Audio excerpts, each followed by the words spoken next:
What's up, guys? Sports Snippets, Dennis Sullivan here. It is Monday, getting the week started. Here we go, and here's some good news.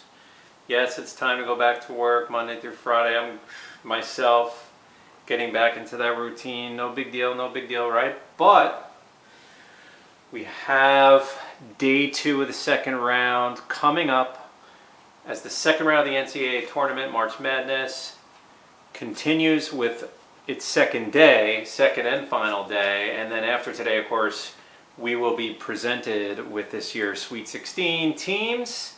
Before I do get started, if you do like the content of this video, please do not forget to go ahead and hit that like button and also subscribe to my channel, Sports Snippets with Dennis Sullivan. So let's get started, guys. I have some things written down here.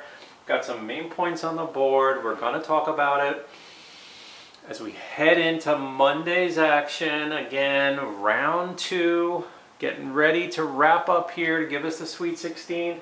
I wrote down 5 key things, 2 of which involve teams. 1, there is a California connection, of course, in this tournament, which I want to talk about. And then a couple of numbers to throw at you. So, let's start with Gonzaga. Now, guys, Gonzaga is the big story this year, as we all know. They're the only undefeated team in this tournament, looking to become, now here's the thing, we saw this a few years ago with Kentucky, who had a tremendous team, went into the tournament undefeated. We've seen this with a few teams in the past. It's so difficult, I think. I think it's more difficult now than it was in decades past due to other outside factors. And I'll just go through a few. Social media is one. Just the attention it gets overall is 2. Probably due to social media. I mean, there's just so much going on. It's now 64 teams. That's been like that for a long time. But remember, back in the older days, if you will, of the tournament, it was only 32.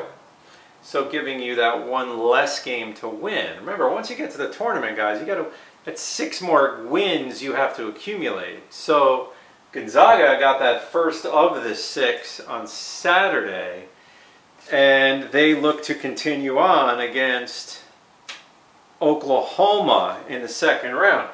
They could certainly beat Oklahoma. I'm not predicting an upset, but what I am saying, guys, this is going to be a tough, tall order for Gonzaga. They're going to probably go really far in this tournament. They have a really good chance. Many people are picking them. I don't know about most, but many are picking them to go all the way, finish the year undefeated. But it's not an easy task. Now, here's the key stat that'll wrap up this part of the video. A team has not won the national tournament and gone on undefeated in 45 years. Since 1976, Indiana Hoosiers, and that was Bobby Knight coaching the team. They would go 32-0. And now, it just so happens the tournament's played this year in Indiana, and Gonzaga looks to be the first team in 45 years. Good luck to them. I mean, they have the ability to do it, but it's going to be tough, guys. So imagine, social media too, there's just so much attention on it. And when I say attention, you got to keep in mind, these aren't pro athletes, these are college students. It's a lot of pressure that's involved. Whether we're going to hear that or not, the pressure gets to you at some point in some way, shape, or form. And missed free throws, bad decisions out on the floor, leading to mistakes. A bunch of things can happen. Next up, I put FSU, Florida State University. Well, guys, unfortunately, with Illinois lost, the Fighting Illini won't be fighting anymore because they lost to Loyola Chicago. Now, here's the thing, guys. I've never picked a Final Four. I've never, ever picked a Final Four, meaning all 4 teams correct going to the Final Four. FSU happened to be kind of my sleeper long shot of the 4 that I picked in this year's tournament. In other words, probably the least likely to get there as a 4 seed.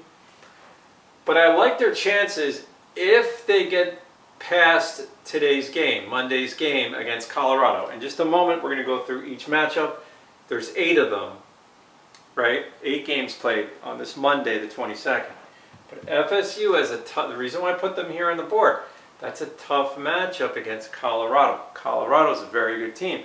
It is a 4 versus 5 matchup too, so FSU may have the 4th seed. Colorado's right there with them as a very underrated 5th seed that have guys that can flat out score and shoot the basketball. I mean, it's a very good perimeter shooting team is Colorado. FSU, tons of athletic ability. I still like FSU. I'm going to put a question mark here because they need this one. This is a tough one. This can go either way. So let's see this game.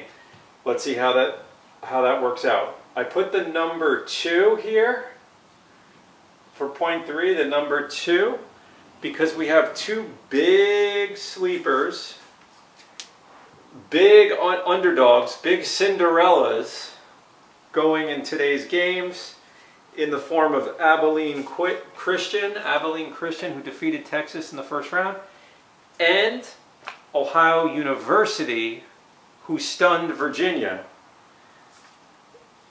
Just a side note on Virginia, if it wasn't for the fact that they won the whole thing a couple of years ago, this would be like one of the worst tournament teams ever. Like, which they're not because they won the whole thing a few years ago. But if they did not do that, it's just sandwiched around that, or sandwiched in between all these early exits from the tournament in multiple seasons, is a national championship, which is very interesting in its own right. But which is very interesting. I mean, they deserve to win that national championship. Don't get me wrong. Virginia had some great, still do have a really good team. But they had some great teams there going back 3-4 years ago. But we got 2 big Cinderellas going today in Monday's action, the 22nd. Cali. I put Cali because you got a California connection, guys. You got USC playing, right? USC going in the late game Monday night against Kansas, and you have UCLA going up against Abilene Christian, which should be a tremendous matchup. Tremendous. California basketball is back, mainly Southern California basketball. But who would think USC and UCLA would be big stories in this tournament? Because they are. And California is 100% alive in this tournament, going strong. 16 is basically, well, we'll get to, how about this? We'll get to 16 in just a second. Let's go over the matchups real quick for Monday the 22nd, round 2. Excuse me, round 2. Final day of round 2, second day. Oregon goes up against Iowa. Gotta like Iowa in that one, guys. Although Oregon's a good team. Michigan goes up against LSU. It's a nice game, nice matchup. Gonzaga looking to continue on a perfect season. We'll play Oklahoma. Then we got Creighton as a 5th seed coming off that 1-point victory against Santa Barbara, who's also kind of part of that California connection. Santa Barbara, even though they lost in the first round, they only lost by a point to the 5th seed and are a pretty good team. But anyway, Creighton plays Ohio, so they get a lucky break in a way. I don't know if that's a lucky break. We'll find out. They play Ohio University. USC and Kansas, as mentioned. It's a 5-star matchup, I would say, out of 5 stars. Maryland and Alabama, that's a nice one. Going to go Crimson Tide there, though. I think they got a little too much for Maryland. Colorado-FSU, I love that game. I love that matchup. Those are 2 very good teams, very, very good teams. Could cause plenty of damage in this tournament, going very far, beating many teams. Either one of those teams could advance easily for another couple of rounds in Colorado or FSU. And last but not least, we're going to have BYU, take that back, UCLA, who defeated BYU, going up against Abilene Christian. So UCLA is an Abilene Christian victory away from going to the Sweet 16. That's my final point here. All winners automatically advance to the Sweet 16. to be played next weekend, or this coming weekend technically. That should be very interesting. We'll see what happens, guys. So let me know what you think. Let me know how these brackets are going. Let's discuss more. I'll have more for you throughout the week into this coming weekend on the tournament. Sports Snippets, Dennis Sullivan. We'll talk again soon. Bye for now.